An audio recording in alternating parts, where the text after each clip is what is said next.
సర్వాధికారియు మన ప్రభు అయిన యేసుక్రీస్తు వారి యొక్క పరిశుద్ధ నామంలో జీవము గల దేవుని స్వరమని ఆధ్యాత్మికమైన టీవీ కార్యక్రమాన్ని వీక్షిస్తూ ఉన్నటువంటి మీ అందరికీ కూడా క్రీస్తు యేసు శిలువ రక్త సంబంధులైన మీ అందరికీ నా హృదయపూర్వక నిండు వందనాలు తెలియపరుస్తున్నా. బిడ్డలారా, అందరూ బాగున్నారా? మీరందరూ బాగుండాలని మీ అందరి కొరకు మేము ప్రార్థన చేస్తూ ఉన్నాం. అలాగే మా కొరకు, అలాగే మన పరిచర్య కొరకు మీరందరూ కూడా ప్రార్థన చేస్తున్నందుకు నేను ప్రభుని ఎంతగానో స్తుతిస్తూ ఉన్నాను. బిడ్డలారా, మీలో చాలామంది మాకు ఫోన్ కాల్ చేస్తూ ఉన్నారు. అందరి బట్టి నేను ప్రభుని స్తుతిస్తూ ఉన్నాను. మరొక పర్యాయం మీకు నేను ఈ మాటలు జ్ఞాపకం చేస్తున్నాను. అది ఏంటంటే, ఈ వర్తమానాలు మీకు ప్రయోజనకరంగా ఉన్నాయి కనుక మీలో ఒకవేళ ఎవరైనా ఈ వర్తమానాలను బలపరచడానికి ప్రేరేపించబడితే కనుక ఒక విలువైనటువంటి కానుక మాకు మీరు పంపించి ఈ యొక్క పరిచర్య కొరకు మీ విలువైనటువంటి సహకారాన్ని అందించాలని ప్రేమతో మీకు మనవి చేస్తున్నాను. కేవలం టీవీ ప్రోగ్రాం కొరకు మాత్రమే దేవుని బిడ్డలారా. అది కూడా మీరు ప్రేరేపించబడితే దేవుని పని కొరకు సహకారులుగా మీరు ఉండాలని దేవుని సేవకుడిగా ప్రేమతో నేను మీకు మనవి చేస్తూ ఉన్నా. బిడ్డలారా, చిన్న ప్రార్థన చేసుకుని వాక్య ధ్యానంలోకి వెళ్దాం. ప్రార్థన. మా పరమ తండ్రి, మీకు స్తోత్రములు నాయనా. నీ ప్రియకుమారుడు మా ప్రభు అయిన యేసుక్రీస్తు వారి నామములో నీ సన్నిధికి వస్తూ ఉన్నాం. ఈ రాత్రి నీ ప్రియబిడ్డలు మమ్ములను వారి గృహాల్లోనికి ఆహ్వానించారు నాయనా. వారి గృహాలలో ఉన్న ప్రతి అవసరత మీరు తీర్చండి. వాక్యమై ఉన్న దేవా, నాతో మాతో అందరితో మీరు మాట్లాడండి. వినగలిగిన చెవిని, గ్రహించగలిగిన మనసును ప్రతి ఒక్కరికి మీరు దయచేసి మీరు మహిమ పొందమని ప్రార్థన చేస్తూ అత్యల్పుణ్ణి నన్ను మరుగుపరిచిన బిడ్డలతో మాట్లాడమని యేసు నామములో ఈ ప్రార్థన అడిగి వేడుకొనుచున్నాము తండ్రి, ఆమేన్. బిడ్డలారా, పాత నిబంధన గ్రంథంలో ఇజ్రాయేలు ప్రజలకు దేవుడిచ్చినటువంటి పాత నిబంధన పండుగలు, ఈ విషయాలు మనం ఒక్కొక్కటి ఆలోచన చేసుకుంటూ ముందుకెళ్తున్నాం. మొదటి పండుగ పస్కా పండుగ, రెండవది పులియని రొట్టెల పండుగ లేకపోతే పొంగని రొట్టెల పండుగ, మూడవది ప్రథమ ఫలముల పండుగ. ఏమండి, ఈ మూడు కూడా మనము జ్ఞాపకం చేసుకోవడానికి పరిశుద్ధాత్మ దేవుడు సహాయం చేశాడు. అయితే ఈరోజు నేను 4వ పండుగను మీకు నేను పరిచయం చేయబోతూ ఉన్నాను. అంటే పరిశుద్ధ గ్రంథంలో ఉన్నవే, లేనివంటే ఏమి మేము చెప్పట్లేదు. ఇది 4వ పండుగ ఏంటంటే పెంతెకోస్తు పండుగ. చెప్పండి, ఏ పండుగ అండి? పెంతెకోస్తు పండుగ. ఇది ఇశ్రాయేలీయులకు దేవుడిచ్చిన 4వ పండుగ. ఈ 4 పండుగలు యేసుక్రీస్తు వారి యొక్క మొదటి రాకడను సూచిస్తూ ఉన్నాయి. దేవునికి మహిమ కలుగును గాక. చాలా జాగ్రత్తగా వినండి. ఈ పండుగలు మీకు నేను వివరించడానికి ఒక కారణం ఉంది. ఎందుకు ఈ యొక్క పండుగలు మీకు వివరించడం జరుగుతుంది అంటే, నేటి దినాల్లో చాలామందికి వాక్యం అర్థం కాక కలగా పొలగం చేసి ఇజ్రాయేలు చేయవలసిన పండుగలు క్రైస్తవులు చేయాలని, ఆ పండుగలు మనకు కూడా ఉన్నాయని, అవి కూడా మనం చేస్తే తప్ప పరలోకానికి వెళ్ళలేమని చెప్పేటటువంటి కొంతమంది వాక్య అనుభవం లేనటువంటి వారు, వాక్య జ్ఞానం లేనటువంటి వారు అనేక మంది చెప్పడం నేటి క్రైస్తవ సమాజాన్ని లేకపోతే గలిబిలి చేయటం మేము చూడగలిగాం కనుక దాన్ని మేము చూచి అలాగే ఉండకూడదు కనుక తప్పకుండా ఇవి ఎవరికి దేవుడిచ్చారు, మనం చెయ్యాలా వద్దా, క్రైస్తవ సమాజాన్ని మనం ఏం చేయాలి అంటే కాస్త మనం వారిని జాగృత పరచాలి మనం, లేకపోతే ఇటువంటి వాళ్ళు సమాజంలో బయలుదేరి క్రైస్తవ సంఘాన్ని పాడు చేస్తారు వారికి ఉన్న మిడిమిడి జ్ఞాన బోధలతో అని చెప్పి ఒక ఆలోచన. కాబట్టి ఈ యొక్క వివరణ మీకు అర్థమైతే గనక ఇశ్రాయేలు ప్రజల యొక్క ఆచార వ్యవహారాలు, వారి జీవన విధానం మనకు చాలా తేటతెల్లంగా అర్థమవుతుందని చెప్పడం నేను బహుగా నేను సంతోషిస్తూ ఉన్నాను. యేసుక్రీస్తు వారి యొక్క జననం మరియు ఆయన యొక్క మరణం, ఆయన యొక్క పునరుత్థానం యొక్క సంబంధించిన లెక్కలు కూడా మనకి ఈజీగా మనకు అర్థమవుతాయి. దేవునికి మహిమ కలుగును గాక. కాబట్టి ఈ పండుగలు చాలా జాగ్రత్తగా మీరు ఆలోచన చేయాలని దైవ సేవకుడిగా నేను మీకు మనవి చేస్తున్నాను. వెళ్దాం. 4వ పండుగ అయినటువంటి పెంతెకోస్తు పండుగ యొక్క వివరణ మనము తెలుసుకోవడానికి ప్రయత్నం చేద్దాం. దేవునికి మహిమ కలుగును గాక. ఈ పెంతెకోస్తు పండుగ ఇశ్రాయేలీయులకు పస్కా పండుగ తర్వాత వచ్చేటటువంటి ప్రథమ ఫలముల పండుగ తర్వాత సరిగా 7 వారాల తర్వాత అనగా 50వ రోజున జరపాలని దేవుడు ఆజ్ఞాపించాడు. ఈ ప్రథమ ఫలముల పండుగ తర్వాత 50వ రోజు అంటే 7 వారాల తర్వాత జరుపుకోవాలి అని దేవుడు చెప్పడం జరిగింది ఇజ్రాయేల్ ప్రజలకు. అది కూడా వాక్యం ఉంది, వాక్యం లేకుండా మనం మాట్లాడటం లేదు. కాబట్టి మొదటి 3 పండుగల యొక్క అర్థం ఏమండి, యేసుక్రీస్తు వారిని సూచిస్తే ఈ 4వ పండుగ మాత్రం పరిశుద్ధాత్మ యొక్క రాకడను సూచిస్తూ ఉంది. దేవునికి మహిమ కలుగును గాక. హల్లెలూయా. ఈ పండుగ యొక్క విశేషాలు ఇప్పుడు మనం తెలుసుకోవాలి ఏమండి. కాబట్టి దేవుని బిడ్డలారా, లేవీకాండము 23వ అధ్యాయము 15వ వచనాన్ని చదువుదాం. మీరు విశ్రాంతి దినమునకు మరునాడు మొదలుకొని అనగా అల్లాడించు పన్నును మీరు తెచ్చిన దినము మొదలుకొని 7 వారములు లెక్కింపవలెను, లెక్కకు తక్కువ కాకుండా 7 వారములు లెక్కింపవలెను. 16వ వాక్యం కూడా చదువుదాం. 7వ విశ్రాంతి దినపు మరుదినము వరకు మీరు 50 దినములు లెక్కించి యెహోవాకు క్రొత్త తైలముతో నైవేద్యమును అర్పింపవలెను. దేవునికి స్తోత్రం చెప్పండి. ఈ ప్రథమ ఫలముల పండుగలో మనం జ్ఞాపకం చేసుకుంటే మీరు చూస్తూ ఉన్నప్పుడు దేవుని బిడ్డలారా, విశ్రాంతి దినమునకు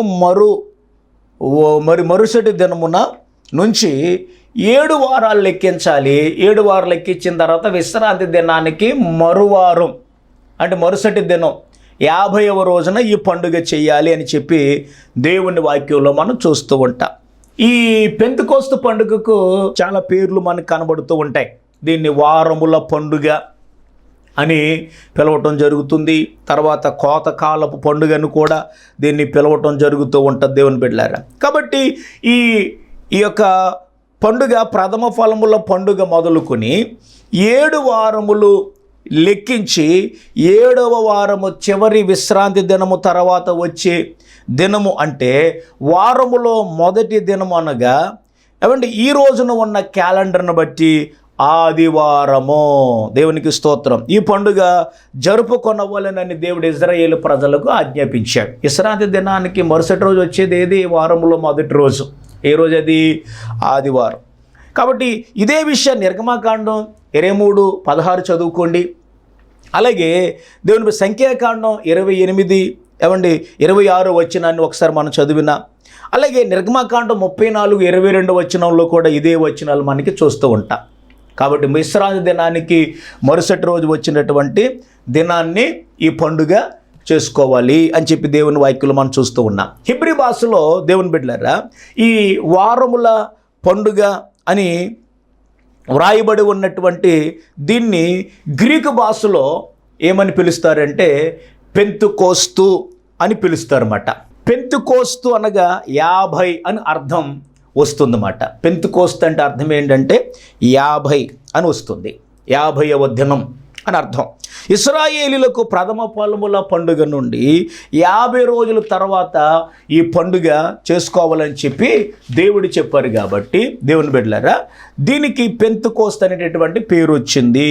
కాబట్టి ఈ పండుగను ఆచరించుటకు ఏ ప్రదేశాల్లో ఉన్న అందరూ కూడా సంవత్సరానికి 3 సార్లు దేవుని మందిరంలో కనపడాలని దేవుడు ఇజ్రాయేలు ప్రజలకు ఆజ్ఞాపించాడు కదా.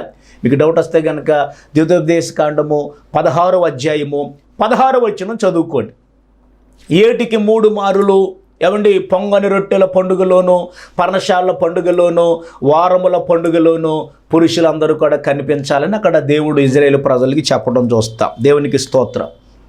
కాబట్టి లేఖనంలో మనం చూస్తూ ఉన్నప్పుడు ఇందులో మరికొన్ని విశేషాలు ఒకసారి మనం ఆలోచన చేయాలి. ఏంటయ్యా ఈ విశేషాలను ఆలోచన చేస్తే చాలా జాగ్రత్తగా వినాలి ఈ మాటలు దేవుని బిడ్డలారా. ప్రథమ ఫలముల పండుగ అనగా ఆదివారం అంటే విశ్రాంతి దినం తర్వాత నుంచి ప్రారంభిస్తే కనుక అది ఆదివారం మొదలుకొని 50 రోజుల తర్వాత ఈ పండుగ చేయాలి. అది కూడా ఆదివారమే, అది కూడా ఆదివారం వస్తుంది. వారముల పండుగ దినము సంఘముగా మీరేం చేయాలి?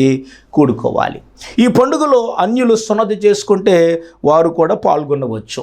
ఇలా ఈ పండుగలన్నీ కూడా యేసుక్రీస్తు వారి యొక్క జీవితాన్ని సూచిస్తూ ఉన్నాయి. ప్రైజ్ గాడ్, హల్లెలూయా. మొదటి పండుగ చెప్పండి, ఆయన బలిని సూచిస్తూ ఉంది.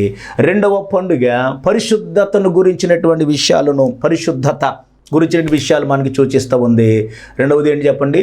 పులిన రొట్టెల పండుగ. మూడవది గమనించాలి, ప్రథమ ఫలముల పండుగ క్రీస్తు వారి యొక్క పునరుత్థానాన్ని సూచిస్తూ ఉంటే, నాలుగవ పండుగ మాత్రం పరిశుద్ధాత్మ యొక్క రాకను సూచిస్తూ ఉంది. దేవునికి స్తోత్రం కలుగును గాక. ఏమండి, పరిశుద్ధాత్మ అనేటటువంటి త్రిత్వములో తండ్రి కుమార పరిశుద్ధాత్మ అని ఏమి నమ్ముతాం? త్రియేక దేవుడని నమ్ముతాం. కాబట్టి తండ్రి కుమార పరిశుద్ధాత్మలో ఈ త్రిత్వములో ఉన్నటువంటి మూడవ వ్యక్తిగా ఉన్నటువంటి పరిశుద్ధాత్మ రాకడ గురించి యేసుక్రీస్తు ప్రభులు వారు ఆయన ముందుగానే చెప్పడం జరిగింది. దేవునికి స్తోత్రం. కాబట్టి ఈ యొక్క వారముల పండుగ లేకపోతే పెంతెకోస్తు పండుగను గురించినటువంటి ఈ నెరవేర్పును ఒకసారి మనం ఆలోచన చేయాలని మీకు జ్ఞాపకం చేస్తున్నాను. యేసుక్రీస్తు వారు ఈ లోకములో జీవించినటువంటి కాలం 33.5 సంవత్సరాలు. ఆయన సేవ చేసినటువంటి కాలం ఎంత అంటే 3.5 సంవత్సరాలు. ఈ 3.5 సంవత్సరాల కాలంలో ఆయన చనిపోయి పరలోకానికి వెళ్ళిపోయేటటువంటి సమయానికంటే ముందుగానే, ఆరోహణం అయ్యేటటువంటి ముందుగానే ఆయన శిష్యులకు ఒక వాగ్దానము చేశారు. ప్రైజ్ గాడ్, హల్లెలూయా. ఏంటి నా వాగ్దానం ఏంటి? నేను ఇప్పటి వరకు మీతో ఉన్నాను, మీకు తోడుగా ఉన్నాను. నేను వెళ్ళిపోయిన తర్వాత ఏమండి, నేను తండ్రిని వేడుకుంటాను. దేవునికి స్తోత్రం. ఆయన మీ కొరకు ఏం పంపిస్తాడండి? ఆదరణకర్తను పంపిస్తాడు. దేవునికి మహిమ కలుగును గాక.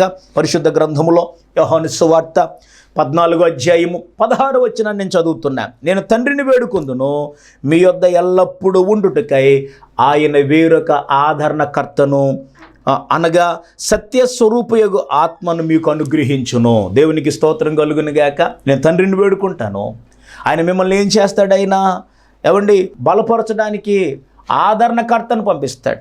ఆదరణకర్త అంటే ఆదరణ లేక ఉన్నటువంటి వారిని ధైర్యపరిచేటటువంటి వ్యక్తి మాట. నిరుత్సాహములో లేకపోతే నిరస్రాయులుగా ఉన్నప్పుడు, ఓదార్చేటటువంటి వారు లేనప్పుడు ఓదార్పు ఇచ్చేటటువంటి వ్యక్తి, కనికరాన్ని చూపేటటువంటి వ్యక్తి, ధైర్యాన్ని ఇచ్చేటటువంటి వ్యక్తి ఆదరణకర్త.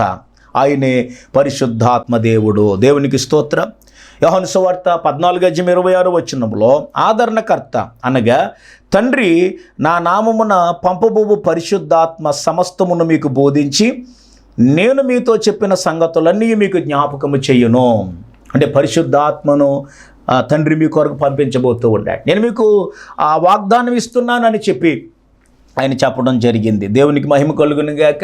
యోహాను సువార్త 15:26లో చూస్తే, తండ్రి యొద్ద నుండి మీ యొద్దకు నేను పంపబోవు ఆదరణకర్త అనగా తండ్రి యొద్ద నుండి బయలుదేరు సత్యస్వరూపి అయిన ఆత్మ వచ్చినప్పుడు ఆయన నన్ను గూర్చి సాక్ష్యం ఇచ్చును. చూసారా, ఈ పరిశుద్ధాత్ముడు ఎవరి గురించి సాక్ష్యం చెప్తాడంటండి? ప్రభు అయిన యేసుక్రీస్తు వారి గురించి సాక్ష్యం చెప్తాడు. కనుక నా ప్రియ దేవుని బిడ్డలారా, యేసుక్రీస్తు వారు బ్రతుకు ఉన్నప్పుడే, ఆయన ఆరోహణము కాక మునిపే ఆయన చెప్పారు కదా, ఆదరణకర్తని పంపిస్తాను, సత్యస్వరూపమైనటువంటి ఆత్మ మీ మీదకి వస్తాడు, ఆయన మిమ్మల్ని ఆదరిస్తాడు ఆయన అని చెప్పి ఆయన చెప్పడం జరిగింది. దేవునికి మహిమ కలుగును గాక. ఇంకొక లోతైన మాట యేసుక్రీస్తు వారు చెప్పారు. యోహాను సువార్త 16వ అధ్యాయము 7వ వచనములో, 16వ అధ్యాయము 7వ వచనములో, నేను మీతో సత్యము చెబుచున్నాను, నేను వెళ్ళిపోవుట వలన మీకు ప్రయోజనకరము. నేను వెళ్ళని ఎడల ఆదరణకర్త మీ యొద్దకు రాడు, నేను వెళ్ళిన ఎడల ఆయనను మీ యొద్దకు పంపుదును. దేవునికి స్తోత్రం. నేను వెళ్తే మీకు మంచిది, నేను వెళ్ళకపోతే ఆయన రాడు. కాబట్టి నేను వెళ్ళాలి, ఆయన రావాలి. నేను మిమ్మల్ని అనాథులుగా విడిచిపెట్టను, మిమ్మల్ని ఒంటరి వారిగా విడిచిపెట్టను. ఒకవేళ నేను వెళ్ళిపోయిన తర్వాత మేము ఒంటరి వారం అయిపోయి మీరు అనుకుంటారేమో, మీరు ఏమాత్రము ఒంటరి వారు కాదు. ఎల్లప్పుడూ నేను మీతో ఉన్నాను, యుగ సమాప్తి వరకు నేను మీతో ఉన్నాను. ఎలాగా? ఆదరణకర్తగా. దేవునికి మహిమ కలుగునుగాక. వెళ్ళినటువంటి ఆయన మరలా ఆదరణకర్తగా ఆయన లోకానికి వచ్చారు. దేవునికి స్తోత్రం కలుగునుగాక. ఒక లోతైన మాట మీకు జ్ఞాపకం చేస్తాను, ఒకసారి చాలా జాగ్రత్తగా వినడానికి ప్రయత్నం చేయండి బిడ్డలారా. పరిశుద్ధ గ్రంథంలో యోహాను పత్రిక, మొదటి పత్రిక 2వ అధ్యాయము మొదటి వచనం. యోహాను, నా చిన్న పిల్లలారా, మీరు పాపము చేయకుండుటకే ఈ సంగతులు మీకు రాయిచున్నాయి. ఎవడైనను పాపము చేసినడలా నీతిమంతుడైన యేసుక్రీస్తును ఉత్తరవాది తండ్రి యొద్దమనుకున్నాడు. దేవునికి స్తోత్రం చెప్పండి. హల్లెలూయా. నీతిమంతుడైన యేసుక్రీస్తును ఉత్తరవాది అంటే ఎవరికి పేరు? ఆదరణకర్త అంటే ఎవరు? పరిశుద్ధాత్ముడు. అంటే యేసుక్రీస్తే ఉత్తరవాది, యేసుక్రీస్తే ఆదరణకర్తే పరిశుద్ధాత్ముడు. దేవునికి స్తోత్రం కలుగునుగాక. వాక్యాన్ని పట్టుకోవాలి. ఏమండి? కాబట్టి తండ్రి, కుమార, పరిశుద్ధాత్మ అంటే తండ్రి అండి, కుమారుడండి, పరిశుద్ధాత్మ, ముగ్గురు దేవుళ్ళు. ఎవరు చెప్పారు? ముగ్గురు కాదు, ఆయన ఒక్కడే. ఏమండి దేవుని బిడ్డలారా? ఆయన ఏకదేవుడు. తండ్రిగాను, కుమారుడిగాను, పరిశుద్ధాత్మ మనకు కనపడతాడు, అంతే. ఏమండి? కాబట్టి నా ప్రియ దేవుని బిడ్డలారా, మీకు సింపుల్గా అర్థం కావడానికి ఒక మాట చెప్తాను. అదేంటని ఆలోచన చేస్తే ఇవన్నీ వీళ్ళండి 1, 2, 3. సింపుల్గా మీకు అర్థం కావడానికి 1, 2, 3 ఎలా కనబడుతున్నాయి మీకండి? విడివిడిగా కనబడుతున్నాయి కదా, విడివిడిగా కనబడుతూ ఉన్నాయి. అయితే ఒక్కసారి నా వైపు చూడండి. ఇప్పుడు చూడండి, ఇలాగా ఇప్పుడు చూస్తే ఎలా కనబడుతున్నాయండి ఇవి? అంటే ఒకటిగా కనబడుతున్నాయి. అర్థమవుతుంది మీకు? ఇలా కనబడితే ఎలా కనబడుతున్నాయి? 3 ఇలా చూడండి. ఇలా చూడాలి దేవుణ్ణి, ఇలా చూడకూడదు. ఇట్లా చూస్తే కనుక అబ్బో ముగ్గురు అంటే వాళ్ళకు కూడా ముగ్గురు ఉన్నారండి, మనకు కూడా ముగ్గురు ఉన్నారని చెప్తావా? లేదండి. కాబట్టి తండ్రి, కుమార, పరిశుద్ధాత్మ త్రియేక దేవుడు, మనం ఆరాధిస్తున్నటువంటి దేవుడు. ఆయనే మన ప్రభువు అయిన యేసుక్రీస్తు. తర్వాత ఎప్పుడైనా నేను కూడా త్రిత్వాన్ని గురించి ఎప్పుడైనా ఒకవేళ అవకాశం వస్తే చెబుతాను. అవండి ఆ బోధ వేరే బోధ. కాబట్టి మీరు జ్ఞాపకం చేసుకోవాలి దేవుని బిడ్డలారా. కాబట్టి ఆయన ఈ లోకం నుంచి ఆయన పరలోకానికి వెళ్ళబోయేటటువంటి సమయము ముందుగా ఆయన ఇచ్చినటువంటి వాగ్దానం ఏంటంటే ఆదరణకర్త. చెప్పాను కదా మీకు, పరిశుద్ధాత్మని మీకు ఇస్తాడు.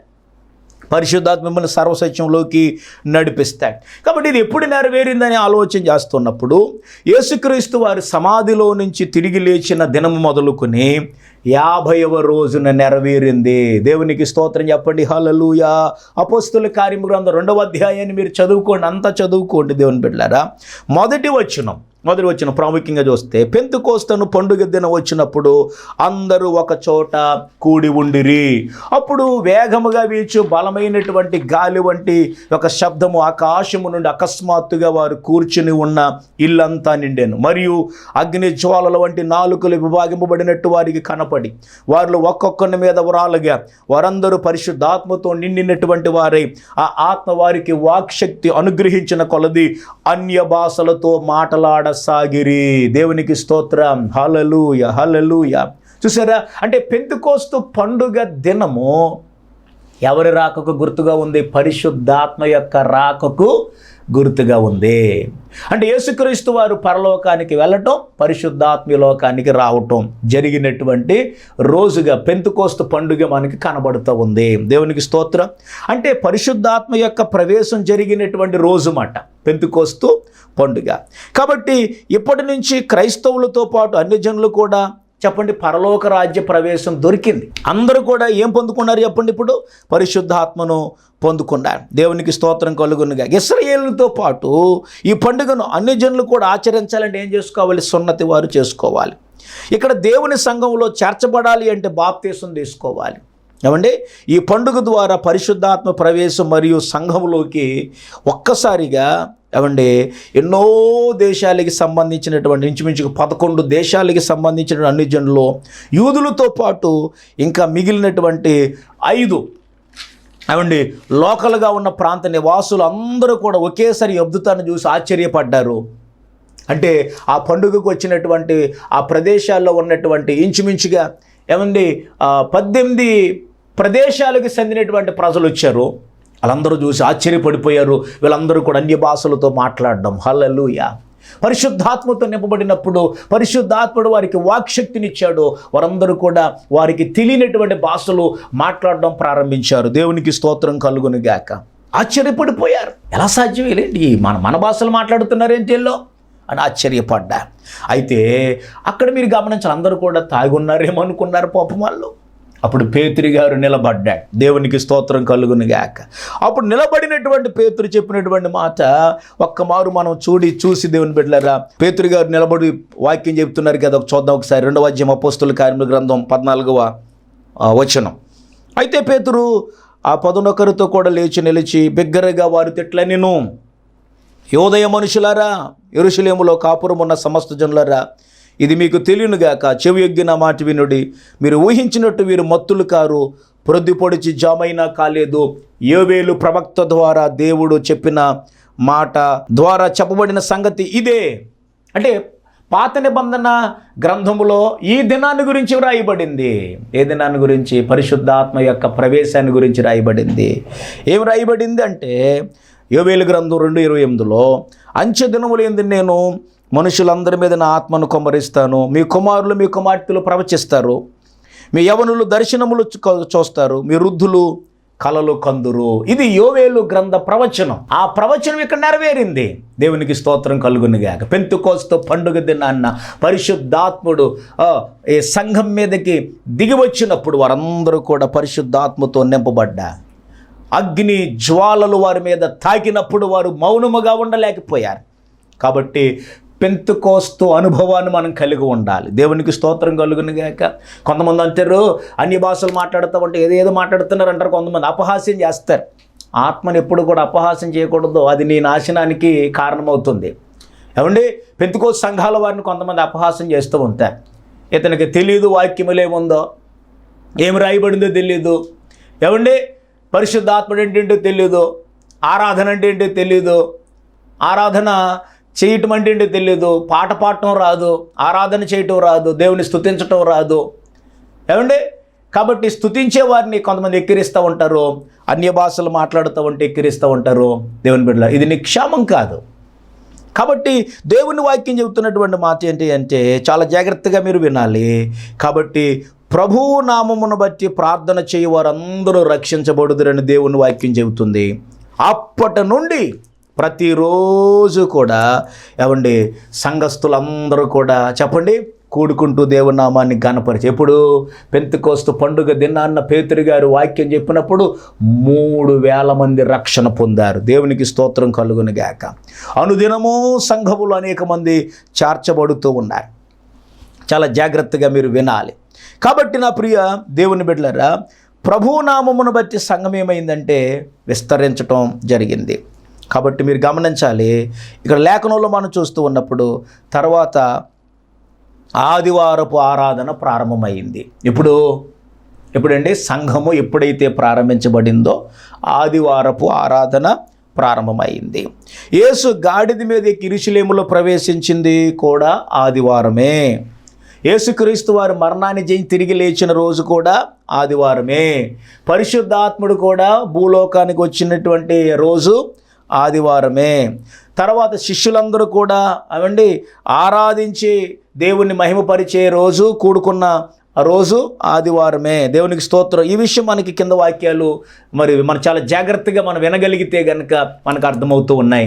అవేంటని ఆలోచన చేస్తే కొరింథీయులకు రాసినటువంటి మొదటి పత్రిక 16:2లో మనం చూస్తే, నేను వచ్చినప్పుడు చందా పోగు చేయకుండా ప్రతి ఆదివారం మీలో ప్రతివాడు తాను వర్ధిల్లును కొలది తన యొద్ద కొంత సొమ్ము నిల్వ ఉంచుకోవాలి. దేవునికి స్తోత్రం. చూసారా? తర్వాత మనం చూస్తూ ఉన్నాము అపోస్తుల కార్యముల గ్రంథం 20వ అధ్యాయం 7వ వచనంలో, ఆదివారమున మేము రొట్టె విరుచుటకు కూడినప్పుడు అనేటటువంటి మాట. ఆదివారం ఆదిమ సంఘము కూడుకున్నారు.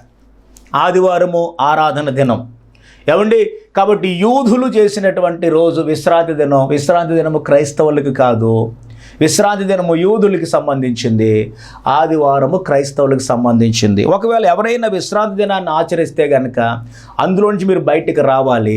క్రైస్తవుడు ఆదివారము ఆరాధనకి వెళ్ళాలి. దేవునికి స్తోత్రం చెప్పండి. హల్లెలూయా. ఇలాగా వారం కూడా ఏం చేయాలి చెప్పండి? దేవుని నామాన్ని ఘనపరచాలి. దేవునికి స్తోత్రం. అందుకని మనం ఏం చేస్తాం? ఆదివారం వచ్చిందంటే మనకి పండగ. ఆదివారం చూడండి దేవుని బిడ్డలారా, మనం ఏం చేయాలి? ఆరాధన దినముగా చేసుకుంటూ ఉన్నాం. కాబట్టి నేనంటాను ఇందాక చెప్పినట్లుగా విశ్రాంతి దిన ఆచారాన్ని దేవుడు మాన్పించి ఇప్పుడు రోజునైనా మార్చాడు. ఆరాధన ఆదివారానికి మార్చబడింది. దేవునికి స్తోత్రం. ఆరాధన ఇలాగ మనల్ని ఏం చేసి చెప్పిన ప్రభావితం చేసింది. కాబట్టి ఇక భూమి మీదకి పరిశుద్ధాత్మని రాక జరిగిన తర్వాత ఇప్పటి వరకు ఆయన మనతోనే, మన మధ్యలోనే ఆయన ఉన్నారు. దేవునికి స్తోత్రం. ఆయన కార్యాలు జరిగిస్తూనే ఉన్నారు. దేవునికి స్తోత్రం. పరిశుద్ధాత్ముడు మనలోనికి వచ్చి ఆయన ఏమి చేస్తారో దాని గురించి దేవుని బిడ్డలారా మనం ఆలోచన చేస్తున్నప్పుడు గొప్ప ఆత్మ సంబంధమైనటువంటి కార్యాలు పరిశుద్ధ గ్రంథంలో మనం చూడగలుగుతూ ఉంటాం. దేవునికి స్తోత్రం. నేను ముగించాను దేవుని బిడ్డలారా. కాబట్టి మొదటి 3 పండుగలు యేసుక్రీస్తు వారి యొక్క జీవితానికి సూచనలుగా కనపడితే ఈ 4వ పండుగ అయినటువంటి పెంటెకోస్టల్ పండుగ ఏమండి దేవుని బిడ్డలారా పరిశుద్ధాత్మకు సూచనగా కనబడుతూ ఉంది. కాబట్టి ఈ పరిశుద్ధాత్మను పొందుకోండి. పరిశుద్ధాత్మ శక్తిని అనుభవించండి. పరిశుద్ధాత్ముడు వచ్చినప్పుడు ఏం జరుగుతాయి? ఒకరు ప్రభుత్వం అయితే ఎప్పుడైనా మరొక వర్తమానాలు జ్ఞాపకం చేసుకుందాం. ఆత్మతో నింపబడినప్పుడు ఆత్మవరాలు ఉన్నాయి, ఆత్మ ఫలాలు ఉన్నాయి. ఇవన్నీ కూడా మనం సంపాదించుకోవాలి. ఆ విధముగా పరిశుద్ధాత్మ దేవుని శక్తిని అనుభవించిన మనం ఆయన రాక కొరకు ఎదురు చూద్దాం. ఎవరైనా పరిశుద్ధాత్మను కలిగి లోకంలో బ్రతకకపోతే పరిశుద్ధాత్మతో నింపబడడానికి ప్రేయర్ చేయండి. తప్పకుండా ఈ వాక్య విని మిమ్మల్ని దేవుడు తన ఆత్మతో నింపునుగాక, మిమ్మల్ని బలపరుచునుగాక, తన శక్తి ద్వారా ఆయన నింపునుగాక. ఆమేన్. తలలు వంచండి, ప్రార్థన చేసుకుందాం. మహాపరిశుద్ధుడు అయినటువంటి మా ప్రియ పరలోకపు తండ్రి, మీకు స్తోత్రములు నాయన. పాత నిబంధన గ్రంథములో ఉన్నటువంటి పండుగలు మేము ధ్యానిస్తూ వస్తూ ఉన్నాం. ఆయా పస్కా పండుగ మీ యొక్క మరి తండ్రి బలిని, యేసుక్రీస్తు వారి యొక్క మరణాన్ని సూచిస్తూ ఉంటే, నాయన పులినొట్టుల పండుగ పరిశుద్ధతను గురించినటువంటి విషయాలను మేము నేర్చుకోవడానికి పరిశుద్ధతను గురించి సూచిస్తూ ఉందని, 3వది ప్రథమ ఫలముల ఆ పండుగ క్రీస్తు వారి యొక్క పునరుత్థానాన్ని సూచిస్తూ ఉందని, 4వదిగా నాయన వారముల పండుగ పెంటెకోస్టల్ పండుగ నాయన ఇది పరిశుద్ధాత్మను సూచిస్తూ ఉందని మేము నేర్చుకున్నాం. ఎవరైతే నా ఆత్మ లేని వాడిగా ఉంటాడో వాడు దేవుని వాడు కాదన్నావు నాయన. నీ పరిశుద్ధాత్మతో నింపు నాయన. ఎవరైతే నీ ఆత్మను పొందుకోలేదు వారు నీ ఆత్మతో నింపబడుదురుగాక, నీ అభిషేకముతో నింపబడుదురుగాక. ఆదిమ సంఘములో రగిలిన ఉద్యమం నేడు క్రైస్తవ సంఘములో రగులునుగాక. ప్రతి ఒక్కరూ పెంటెకోస్టల్ అనుభవాన్ని కలిగి ఉందురుగాక. అన్య భాషలతో మాట్లాడుదురుగాక. నీ నామమును మహిమపరచుదురుగాక. హల్లెలూయా. నీకు స్తోత్రములు మీకు సమర్పిస్తున్నాయన. దీవించమని బలహీనంగా ఉన్న అందరినీ స్వస్థపరచండి. రక్తముతో కడుగునాయన. నూతన బలము వారికి దయచేయండి ప్రభా. నూతన ఆరోగ్యాలు వారికి అనుగ్రహించునాయన. ఎవరి బిడ్డలను బలపరుచునాయన. ఆ వారిని ప్రభా ఒక శక్తివంతమైన పాత్రలుగా వాడుకోండి అయ్యా. యోవేలు గ్రంథములో రాయబడినట్లుగా యవనులు ప్రభా దర్శనములు చూడాలి, పరిశుద్ధాత్మను పొందుకోవాలి నాయన. ఆ విధమైనటువంటి నడిపింపు నాయన యవనులకు దయచేయమని ప్రార్థిస్తూ ఈ కార్యక్రమాన్ని స్పాన్సర్ చేసిన కుటుంబాన్ని సమృద్ధిగా దీవించి ఆశీర్వదించమని, వారికి ఇచ్చిన సమస్తమును దీవించమని, బిడ్డలను ఆశీర్వదించమని ప్రార్థిస్తూ నాయన. దైవజనుడిగా చేతులెత్తి వాక్యం విన్న ప్రతి ఒక్కరిని మీకు అప్పగిస్తూ నజరేయుడైన యేసు శక్తి కలిగిన నామములు ఈ ప్రార్థన త్వరగా అడిగి వేడుకుంటున్నాం తండ్రి. ఆమేన్. తండ్రి, కుమార, పరిశుద్ధాత్మను త్రియేక దేవుని ఆశీర్వచనాలు ఈ వాక్యాన్ని వీక్షించిన మీ అందరికీ సర్వదా ప్రభువు కృప తోడయుండును గాక. ఆమేన్. మీ అందరికీ వందనాలు. ప్రభు చిత్తమైతే వచ్చే వర్తమానంలో కలుసుకున్నంతవరకు దేవుడు మిమ్మల్ని మీ కుటుంబాలను సమృద్ధిగా దీవించును గాక. ఆమేన్. ఇంతవరకు మీరు వీక్షించిన ఈ కార్యక్రమం మీకు ఆశీర్వాదకరంగా ఉందని మీరు భావిస్తే ఈ కార్యక్రమాన్ని బలపరచడానికి మరియు మీ ప్రార్థన అవసరతల కొరకు మమ్మల్ని సంప్రదించవలసిన మా ఫోన్ నెంబర్ 9949492464. మీ కొరకు మేము భారంతో ప్రార్థిస్తాం. మీ అందరికీ వందనాలు.